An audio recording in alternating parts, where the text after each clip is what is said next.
فاذكروني أذكركم واشكروا لي ولا تكفرون يا أيها الذين آمنوا استعينوا بالصبر والصلاة إن الله مع الصابرين.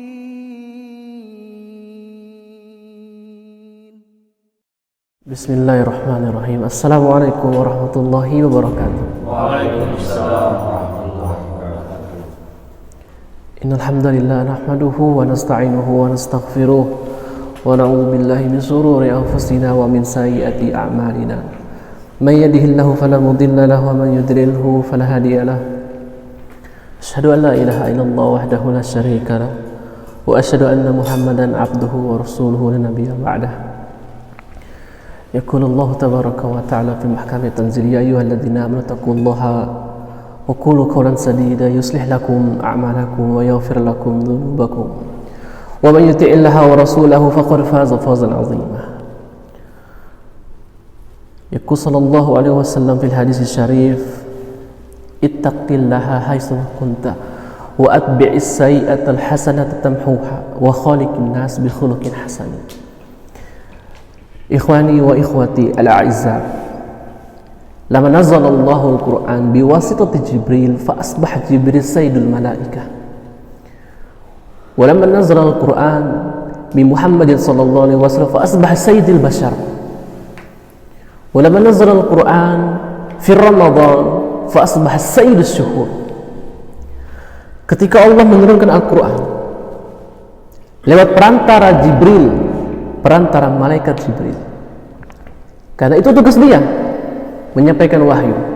Fa'asbah Jibril sayyidul malaikah, karena tugas inilah Jibril itu dijuluki sayyidul malaikah, gelarnya pemimpin para malaikat. Mengapa? Karena tugasnya menyampaikan wahyu Al-Quran. Al-Quran membawa kemuliaan bagi yang membawanya. Dan ketika Allah menurunkan Al-Quran kepada Nabi besar Muhammad alaihissalatu wassalam, fa'asbah sayyidul bashar, maka Nabi tadi menjadi pemimpin manusia, bahkan sayyidul anbiya wal mursalin, bahkan Nabi tadi menjadi pemimpin para nabi dan rasul. Subhanallah.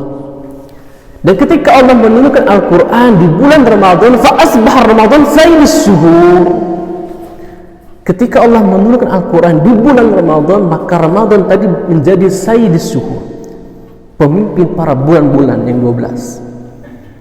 Ya, keutamaan Al-Quran, dimanapun dia berada, dia akan memberikan keberkahan, memberikan keistimewaan bagi yang di sekelilingnya. Dan ketika Allah menurunkan Al-Quran di suatu malam, maka malam itu menjadi sebaik-baik malam, Lailah Mubarakah. Apa itu? Lailatul Qadar. Tidak ada yang lebih baik daripada malam itu, yang di dalamnya turunkan Al-Quran. Dan ketika Al-Quran itu turun di dua kota Makkah, Madinah, fa'asbah, maka dua kota tadi menjadi dua kota suci sampai sekarang, mulia karena Al-Quran. Bayangkan kalau Al-Quran ada di sudurul mu'minin, ada di dada-dada kaum mukmin, apa yang terjadi?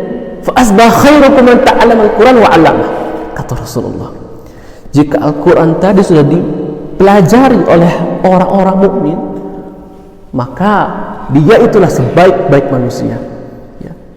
Ketika Al-Quran ada pada Jibril, sayyidul malaikah, ada pada Nabi sayyidul bashar, ada pada Ramadan sayyidus syuhur, ada pada malam Lailatul Qadar. Dan ketika ada pada sudurul mukminin, maka itulah sabda Rasulullah, khairukum man ta'allama al-Quran wa 'allama. Sebaik-baik kalian wahai orang mukmin adalah yang mempelajari Quran, mempelajarinya, ya, tidak hanya menghafalnya. Kalau menghafal banyak, maksudnya mempelajarinya, man ta'allama al-Quran, tajwidnya kita pelajari, fikih Quran kita pelajari, tafsirnya kita pelajari, memahami Qur'annya, memahami bahasa Qur'annya. memahami asbabun nuzulnya, nasikh wa mansukhnya. Karena luas, pembahasan Al-Quran itu luas, nggak cuman menghafal, tidak. Walaupun menghafal banyak istimewanya, banyak fadilahnya, tapi mempelajarinya itulah khairukum. Sudah dipelajari, kita amalkan, kita ajarkan kepada manusia, itulah sebaik-baik manusia. Luar biasa, Al-Quran tadi membawa keistimewaan dimanapun dia berada. Dan Ramadan alal abwab, kita menyebutnya kurang lebih 15 hari lagi. Dan Ramadan dijuluki sebagai Sayyidus Syuhur. Kenapa? Kan di bulan itulah Al-Quran diturunkan. Rasulullah SAW bersabda dalam hadis qudsi. Apa itu hadis qudsi? Hadis qudsi berbeda dengan hadis nabawi. Hadis ada dua, hadis nabawi, hadis qudsi. Hadis nabawi ma'udhifa ila nabi alaihi salatu wassalam min qawlin wa fi'lin wa taqririn. Hadis yang disampaikan kepada Nabi, baik perkataannya, perbuatannya, ya itu namanya hadis nabawi. Tapi kalau hadis qudsi itu hadis lafadznya dari Allah langsung, Nabi yang menyampaikannya, hampir sama dengan Al-Quran. Jadi hadis qudsi itu serupa sama dengan Al-Quran. Ya, jadi itu lafadznya dari Allah disampaikan oleh Nabi, itu hadis qudsi. Hadis qudsi ini Rasul bersabda, kullu amalin bani Adam lahu illa siyam. Setiap amalan Ibnu Adam itu untuknya. Ya. Setiap kebaikan itu sudah diketahui pahalanya. Bi asri amsalihha ila 700 dhifin. Satu kebaikan serupa Allah ganjar dengan 10 kebaikan. Bahkan dilipat gandakan sebagai 700 kebaikan. Tapi kata Allah, kecuali puasa, fa innahu li wa ana ajzi bihi. Kata Allah, puasa itu punyaku, puasa itu milikku, dan akulah yang mengganjarnya, akulah yang memberi pahalanya. Keistimewaan puasa, ibadah salat diketahui pahalanya, ibadah haji diketahui pahalanya, ibadah zakat diketahui.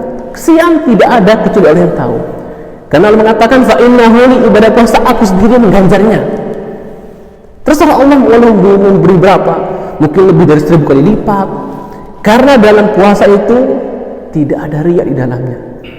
Amalan sirri, amalan ikhlas. Makanya para ulama mengatakan, mengapa hadis ini penting? Karena ketika kita berpuasa di bulan Ramadan, itu tidak ada yang tahu apakah dia benar berpuasa, tidak berpuasa, hanya Allah yang tahu. Makanya mengatakan Allah, fa innahu li wa ana ajzi bihi. Orang yang berpuasa itu aku sendiri, kata Allah, yang akan mengganjar pahalanya. Maka ikhlaskan niat ketika di bulan puasa. Karena setiap orang berbeda-beda tingkatan pahalanya ketika berpuasa. Ada yang menghabiskannya dengan banyak tilawah, ada yang menghabiskan dengan banyak nonton, ada yang menghabiskan waktunya dengan tidur dan macam-macam. Allah yang akan mengganjar pahala tersebut.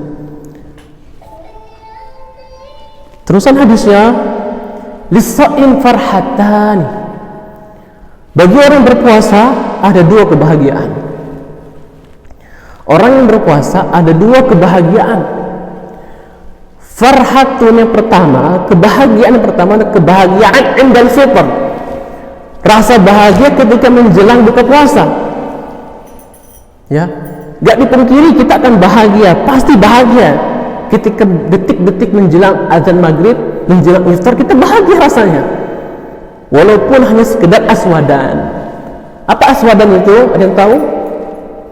Aswadan dalam bahasa Arab itu ada ilmu dua benda dijadikan satu. Seperti aswadan itu artinya air dan kurma. Itu dijuluki aswadan. Air dan kurma saja. Rasanya bangga, kita bahagia.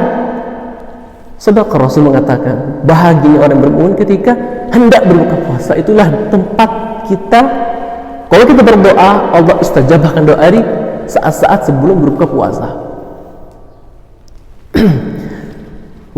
Farah yang kedua, kata Rasulullah, lis-shaimi farhatun indal fitr wa farhatun inda liqa'i rabbi. Kebahagiaan yang kedua ketika kita bisa melihat Tuhan kita di hari kiamat kelak. Kebahagiaan luar biasa ketika kita bisa melihat Tuhan kita, Allah Subhanahu wa taala. Dan di akhir hadisnya Rasul mengatakan, la khulufus shaim atyabu indallah min rihil misk. Mulutnya orang yang berpuasa di sisi Allah, bukan di sisi manusia. Di sisi Allah, mulutnya orang yang berpuasa itu lebih harum dari minyak kasturi, minyak wangi kasturi, minyak sangat wangi. Di sisi Allah, bukan di sisi manusia. Karena memang orang yang berpuasa akan mengeluarkan aroma yang bau di mulutnya, tapi di sisi Allah itu ganjarannya apa? Seperti bahkan lebih wangi dari minyak wangi kasturi.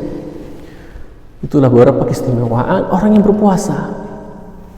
Semoga kita diberikan kesempatan tahun ini untuk menyelesaikan ibadah puasa kita dengan iman.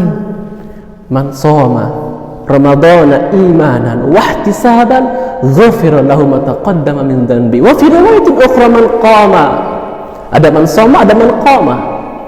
Ya, semuanya apapun itu riwayatnya, semua kita bisa menjalankan ibadah Tuhan ini dengan semaksimal mungkin dan mendapatkan pahala yang diganjarkan Allah. Allah lah yang akan mengganjar pahala tersebut. Subhanakallahumma wa bihamdika, la ilaha illa anta, wa astaghfiruka wa atubu ilaik. Wassalamualaikum warahmatullahi wabarakatuh.